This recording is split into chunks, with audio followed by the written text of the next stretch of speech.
কাৰ্বি আংলঙত যিদৰে আমি ছবি দেখা পালোঁ যে বৰ্তমান কাৰ্বি আংলং কাউন্সিলৰ চিফৰ ঘৰ যিদৰে প্ৰতিবাদ কৰা ব্যক্তিসকলে তাত সোমাই ভাঙি আৰু জ্বলাই দিছে, সেইটো লোকতন্ত্ৰৰ প্ৰতিনিধি হিচাপে আৰু বিশেষকৈ কংগ্ৰেছ দলৰ প্ৰতিনিধি হিচাপে আমি দুখ পাইছোঁ।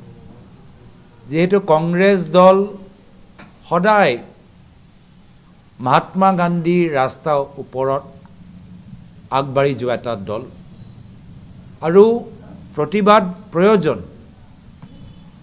গণতান্ত্ৰিক দেশৰ ভিতৰত প্ৰতিবাদ প্ৰত্যেকগৰাকী অসমীয়াৰ তেওঁলোকৰ সাংবিধানিক অধিকাৰ, কিন্তু কেতিয়াও আমি প্ৰতিবাদৰ সময়ত হিংসা চৰকাৰ ফালৰ পৰা বা প্ৰতিবাদ কৰা মানুহসকলৰ পৰা আমি চাবলৈ নিবিচাৰোঁ।